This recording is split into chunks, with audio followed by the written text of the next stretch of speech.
you very much for coming out to our first day of issue ceremony for the Saul Bellow postage stamp. My name is Sean Hargadon. I'm the Strategic Communications Specialist for the Central Area of the Postal Service. We are very proud to hold this program at the University of Chicago, where Saul Bellow is well known. I would like to thank the University of Chicago for hosting this program, and special thanks to Rachel Rosenberg, Director of Communications for the University of Chicago Library, Sarah Patterson, Director of Communications for the Division of the Humanities, and Elizabeth Braun Rush, Executive Director, Strategic Communications, Division of the Social Sciences, for their assistance in making this program happen today. So thank you, everyone.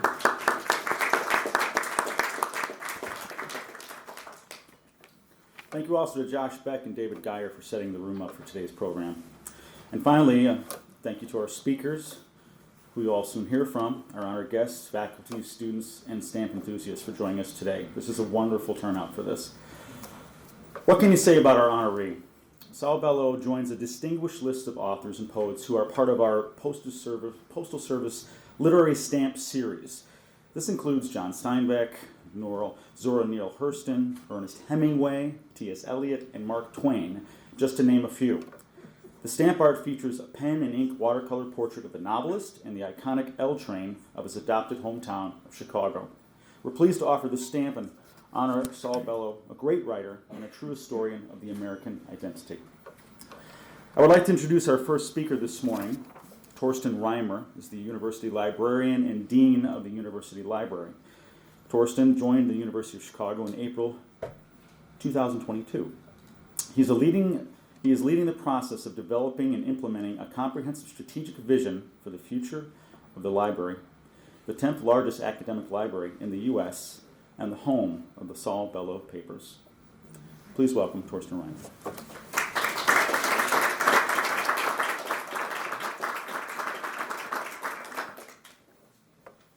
Thank you very much for the introduction. Thank you all for joining us today. It's a real pleasure to be here to unveil this stamp. It's my first stamp ceremony, and as I learned, some of our colleagues from the US Postal Services, it's also their first.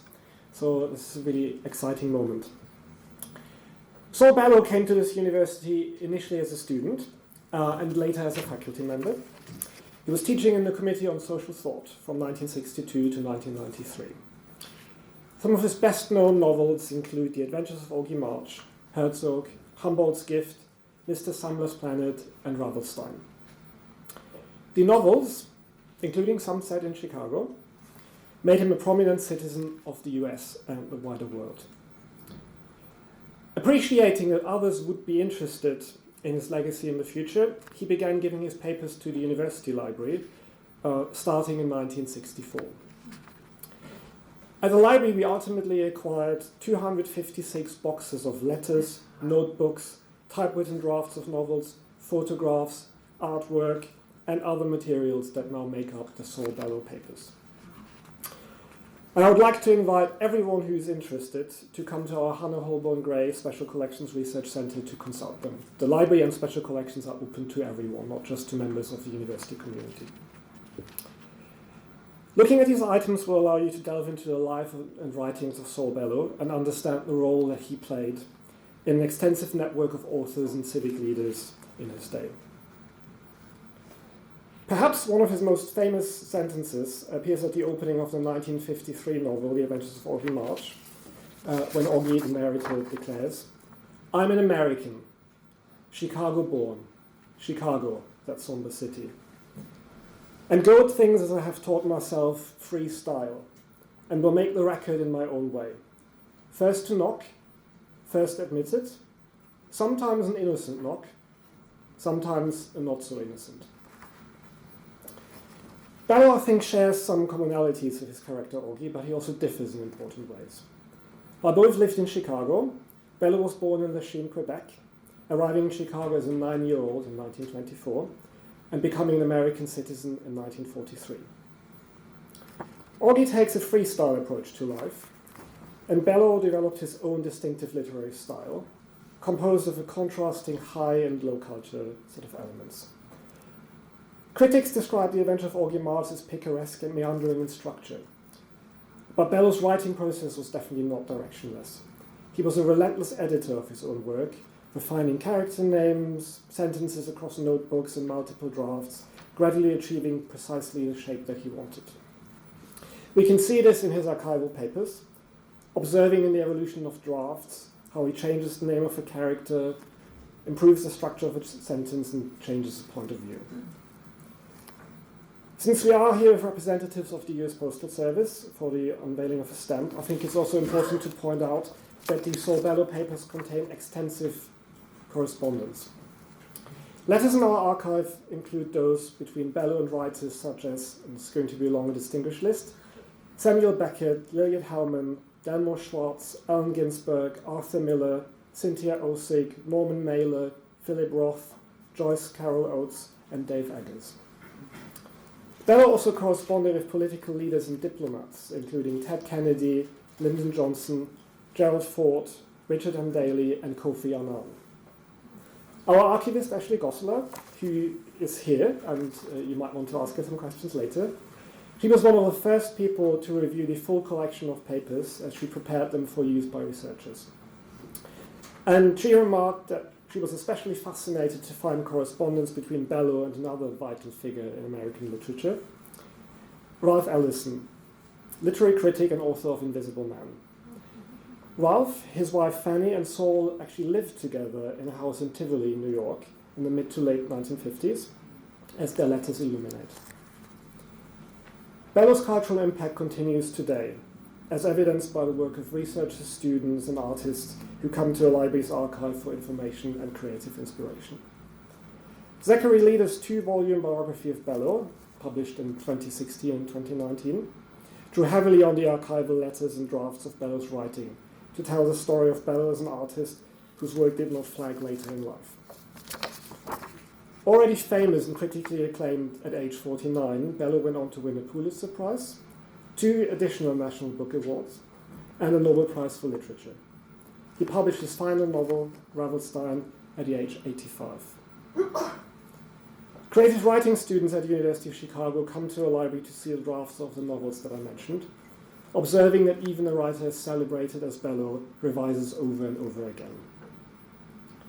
Bellow's work was also brought to the stage in 2019 when the Court Theatre here at the University of Chicago produced a theatrical adaptation of The Adventures of Henri Marche.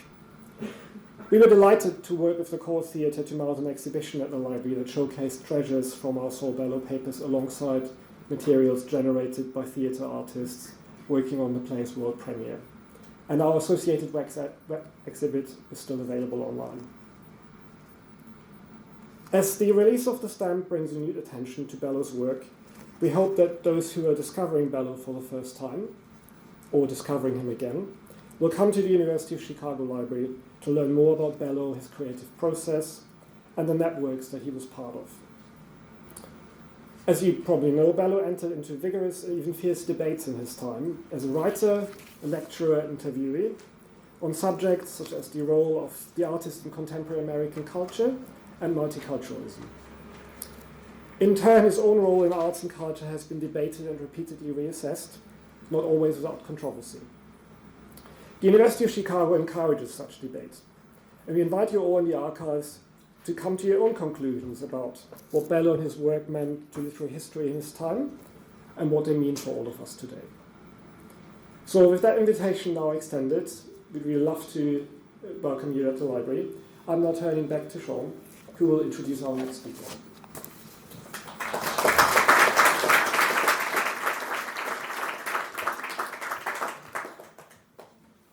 Thank you, Torsten.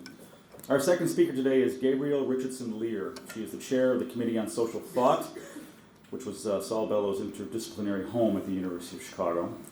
She is also professor of philosophy at the university. Professor Lear works on ancient Greek and Roman philosophy. Her first book, Happy Lives and the Highest Good, an essay on Aristotle's Nicomachean Ethics, is about the relationship between morally virtuous action and theoretical contemplation in the happiest life. Please welcome Professor Lear.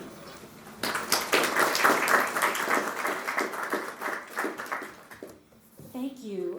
Good morning, everyone. So as you heard, I'm the chair of the Committee on Social Thought, and I think this is just the most thrilling news that Saul Bellow, our former colleague in the committee, is being commemorated on a U.S. stamp. So, as Torsten told us before, Bellow joined the committee in 1963 and was a member for over 30 years, including a 6-year stint as chairman in the 70s. Now, during that time, he won a Pulitzer Prize, National Book Awards, and the Nobel Prize, among many other honors. But I think that being put on a U.S. stamp is an honor of a different order. It's an honor in which we as Americans hold up one of our fellow citizens as a facet in the prism of our ideals and aspirations, an occasion for pride and gratitude in an example of what we might be. And the fact that this immigrant, a child of Russian Jews fleeing anti-Semitic violence and political persecution, was a faculty member of our university is for me invigorating, a reminder that we should not give up on our ideals as an inclusive place of learning. So my colleague, just as to put this in perspective, my colleague Nora Titone tells me that when Bellow's family moved to Chicago in 1924, 70% of Chicago residents were either foreign-born or the children of foreign-born parents. And that is something I think we should keep in mind as we are dealing with our current influx of migrants. But I'm here to talk about Bellow's membership in the Committee on Social Thought. Now, I should say that he had left by the time I came here. I did meet him once with his last wife, Janice Bellow, at the home of Evelyn Neff, who was the widow of the founder and now namesake of the Committee on Social Thought, John U. Neff. But I didn't know him. But I've been talking to my colleagues who did know him, and also looking in our folders of information, this sort of wonderful formal correspondence of an era of the university that really wasn't that long ago, and yet that's not the way memos sound now. Anyway, it's been a lot of fun. So you might expect that Bellow would have been a member of the English department, or that he would have taught creative writing, but no, except for, as far as I can tell, except for a 1-quarter undergraduate tutorial, he never taught an official creative writing course at the university.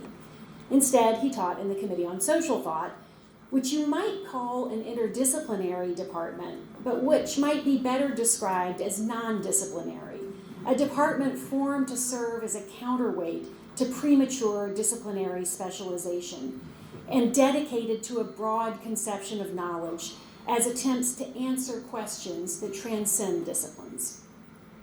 Above all, the committee was and is dedicated to reading, the practice of reading together.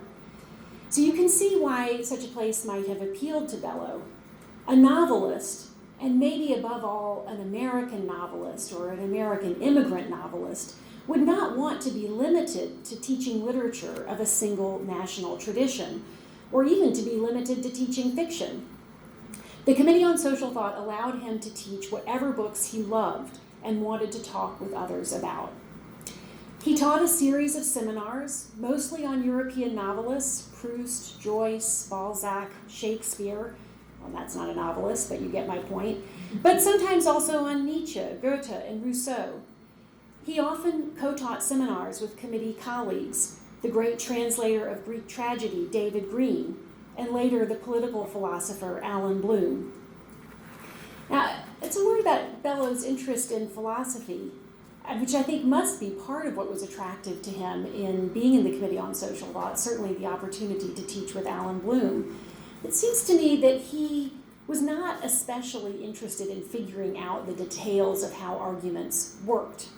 Although I think we should say, and this is something that we philosophers in the committee need to remember, is that the sort of precision that is exercised in an excellent metaphor is also a form of knowing, and one of which Bellow was a complete master.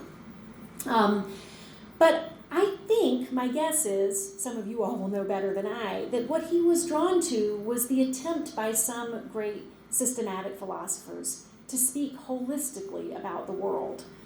And in the case of literature, too, Bellow was interested in its ability to bring into play the blessed faculty of wonder and the authority of the imagination to range over the entire world, to leap towards the marvelous, as his colleague, the art historian Harold Rosenberg, called it. Now, it's wonderful to consider the interplay between what Bellow was teaching and what he was writing.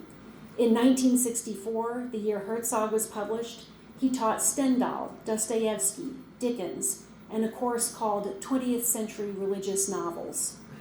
In the years immediately preceding the publication of Humboldt's Gift, he taught Don Quixote, War and Peace, Conrad, and Mark Twain. In 1977, when he won the Nobel Prize, he had been teaching seminars on Joyce's Ulysses and Madame Bovary. It's evident that Bellow was using his seminars to study more closely the novels that inspired his own picaresque realist style. And it must have been thrilling for his students to read these authors through the eyes of a great novelist who was such a splendid heir to their tradition. So I've been trying to give some flavor of why I think Bellow might have, he could have taught so many places, why he might have been attracted to teaching in the Committee on Social Thought. But I think it's also worth pointing out why the Committee on Social Thought so much valued having him among their number. I think that the Committee on Social Thought provides a distinctive model for how to integrate literary artists into the research university. Instead of being grouped exclusively with other artists and teaching only students who want to learn to write fiction, Bellow advised dissertations and graded graduate student qualifying exams alongside political theorists, such as Hannah Arendt, sociologists, such as Edward Shills, historians, Francois Furet, and classicists, such as Jamie Redfield. He was part of a milieu in which scholars of the traditional academic disciplines and literary artists are committed to thinking together in their diverse ways about questions of great significance. It's clear that Bellow adored the ethos of the committee. In all of his novels, his characters' voraciousness for learning and big ideas exudes the multidisciplinary life of the committee. And his final novel, Ravelstein, is a love song to his colleague, Alan Bloom, and to their friendship. So just in parting, I'll say when I heard this news, I sent out an email to the colleagues and students of social thought saying, can you believe what's just happened? And the response was immediate and overjoyed. And as one colleague, who shall remain nameless, said, now the committee has made it. So, so it's a great occasion. Thank you.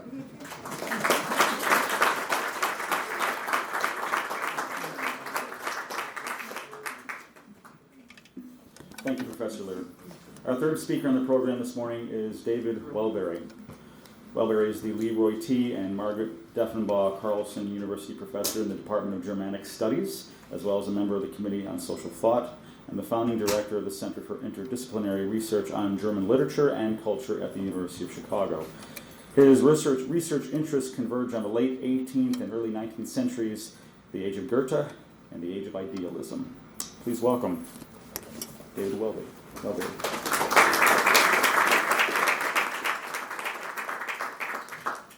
Thank you. Thank you very much.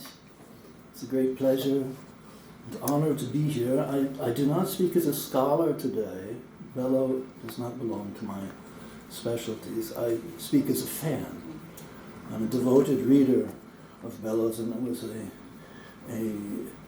thrill for me to learn of the stamp commemorating his contribution to American literature.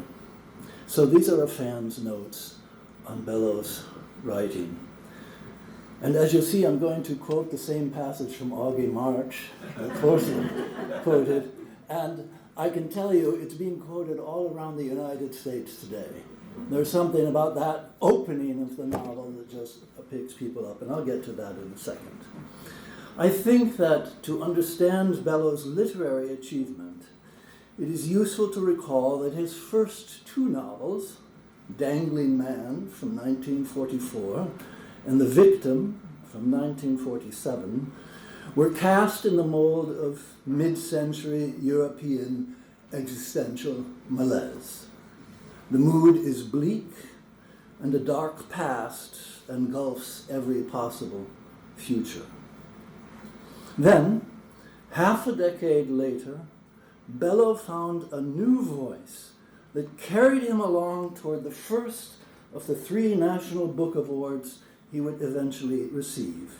And here, as promised, is the opening of The Adventures of Augie March from 1953. I am an American, Chicago-born, Chicago, that somber city, and go at things as I have taught myself, freestyle, and will make the record in my own way. First to knock, first admitted, sometimes an innocent knock, sometimes not so innocent. Now, what picks the reader up and transports her along in a whirlwind of verbal enthusiasm here is the self-affirmative, risk-taking, improvisational inventiveness of the whole business. This speaker sets out on what are called adventures, taking on what comes in his self-taught and, as he puts it, freestyle way, writing his own record, the very novel that we hold in our hands, his own record in his own way, the creation of a style, a unique and personal style. This is the sentence, these 2 sentences, this is a declaration of self-reliance in the full Emersonian sense. And it is meant to be felt as specifically and affirmatively American. That's the force of the first 4 words. And the throbbing heart of the America Augie March celebrates is Chicago. The stamp whose issuance occasions our gathering today acknowledges that fact. The American novel of the 20th century achieved its twin peaks of literary greatness in the work of 2 novelists whose characters, styles, and plots are animated by a particular genius loci. With Faulkner, it's Yoknapatawpha County in Mississippi. With Bellow, it's Chicago in Illinois. Here's Charlie Citrine, the friend and counterpart of the deeply troubled poet von Humboldt Fleischer in Bellow's 1975 Pulitzer Prize-winning novel, Humboldt's Gift.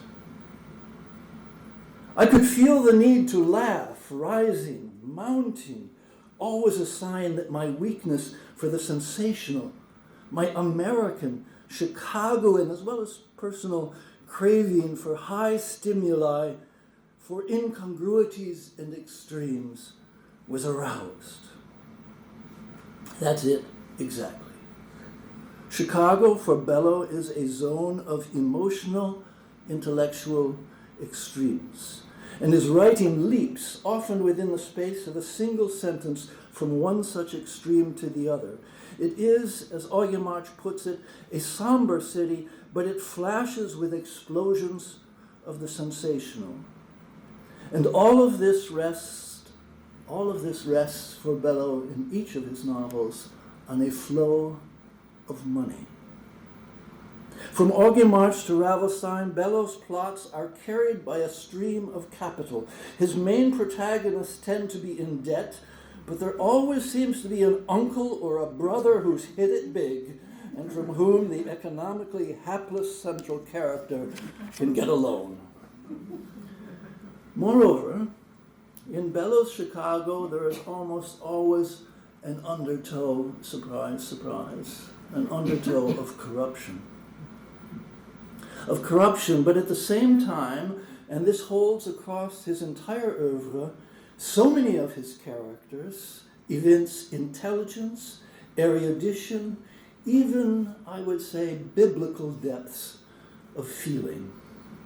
No modern American writer's books are as cluttered with references to literature, philosophy, art, and history as Bellow's novels are. Even Augie March kicks off his story with a reference to Heraclitus that comes right after the passage I quoted before. All this is part of the incongruities that he celebrates and draws energy from. This comes, I think, fully to the fore in Bellow's 1964 masterpiece, Herzog. What is the place of intellect, of mind, in the life of this protagonist? Here are the novel's opening sentences. "If I'm out of my mind, it's all right with me," thought Moses Herzog. Some people thought he was cracked, and for a time he himself had doubted that he was all there. But now, though he still behaved oddly, he felt confident, cheerful, clairvoyant, and strong. He had fallen under a spell and was writing letters to everyone under the sun. In America, in Herzog's America, in our America, Bellow's America, mind is out of its mind. Herzog is a writer, a teacher, a sometimes professor, the author of a dissertation on political philosophy and a book entitled Romanticism and Christianity. Those are big topics. He's also out of cash. The Berkshire retreat he purchased with inherited money is infested with mice. His wife Madeline has run off with Valentin Gersbach, his neighbor and closest friend. Herzog's family name may be the German word for a royal rank. Herzog is duke in German. But he's a duke deposed, financially and erotically. And the world, the political and cultural world around him, is falling apart too. In a comic ecstasy of defeat, he composes missives to everyone: the president, dead philosophers, the butcher around the corner. Moses Herzog is brilliant and cracked all at once. Out of the dissonance so characteristic of Bellow's Chicago, out of the dissonance arises laughter. And that signals to us that Bellow is, not by choice, but by a Chicago-based necessity, Bellow is a comic writer. This comes most forcefully to the fore in his last genuine masterpiece, Humboldt's Gift, the story of the poet von Humboldt Fleischer and his devoted admirer, friend, and, as it turns out, in a grand surprise at the end, his heir, Charlie Citrine. How American this almost zany plot, the impoverished poetic genius, achieves a monetarily surabundant afterlife in what else? A movie script. It reminds me of a line from a 1965 letter Bellow penned to his friend Stanley Burnshaw. "If the controversy surrounding Herzog becomes too loud to bear," he wrote, and I'm quoting him now, "I can always stuff my ears with cash." See what I mean about the current of capital.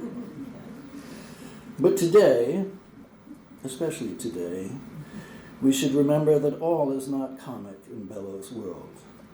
The near zaniness of Humboldt's Gift follows on Bellow's darkest work, a novel that has looked horror in the face and in the process lost an eye, Mr. Sandler's Planet from 1970. And the Dean's December from 1982 oscillates between Hyde Park and a communist Romania, highlighting the deep and depressing similarities between the two locales, without, however, blurring the differences.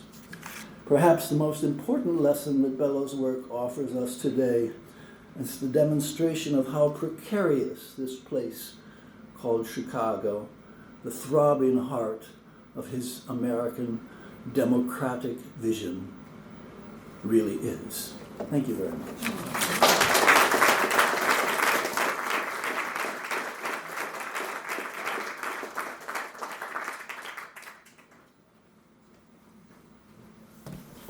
Thank you, Professor Welberry. Her educational roots are firmly planted in Chicago, where she graduated from Lindblom Technical High School, Roosevelt University, and the University of Chicago, earning her MBA in 1998. Ms. Akins has had a distinguished career in the Postal Service, beginning as a substitute clerk and advancing through the ranks to the position she currently holds now as Manager of Customer Relations for the Illinois District 1. She facilitates collaboration between internal and external customers, provides business solutions, resolves complex customer issues across geographic boundaries, and works closely with local congressional representatives and other key political stakeholders and local election officials. She has received numerous awards for her work. She's also earned her Lean Six Sigma Black Belt for improving various systems, processes in the Postal Service. And service to her is her passion, and she lives it every day, public and privately. Please welcome Regina Akins.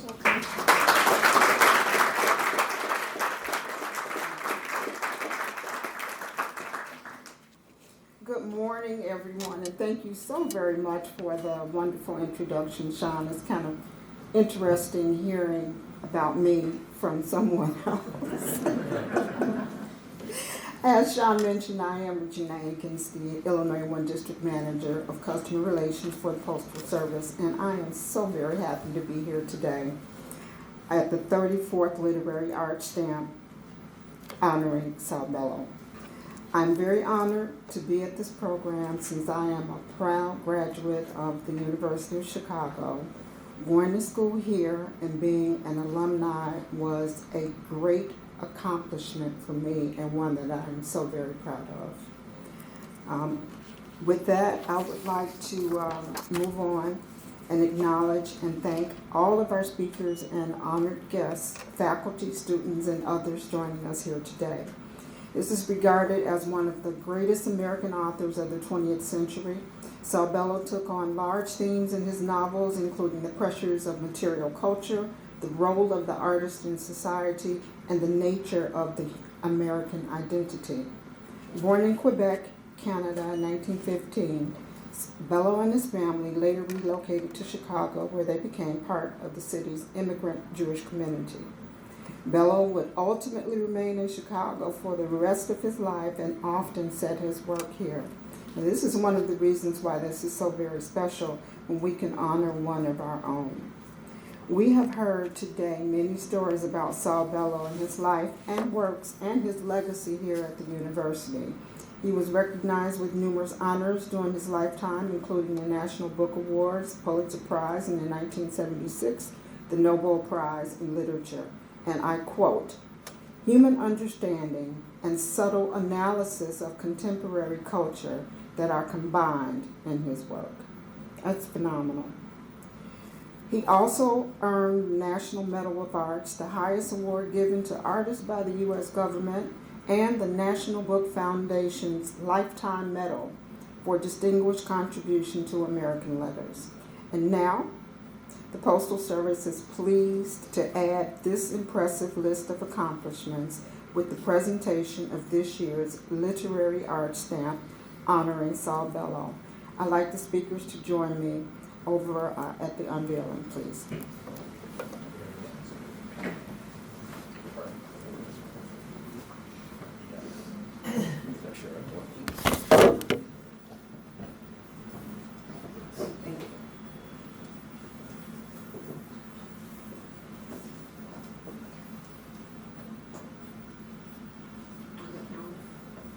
Count of three.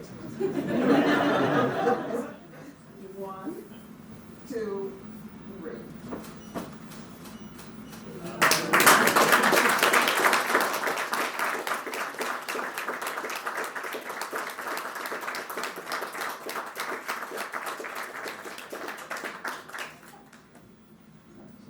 All right, thank you so much.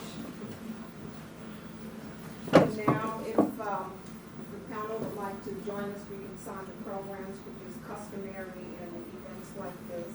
So if you'd like to, please participate in that very important part of it. Thank you.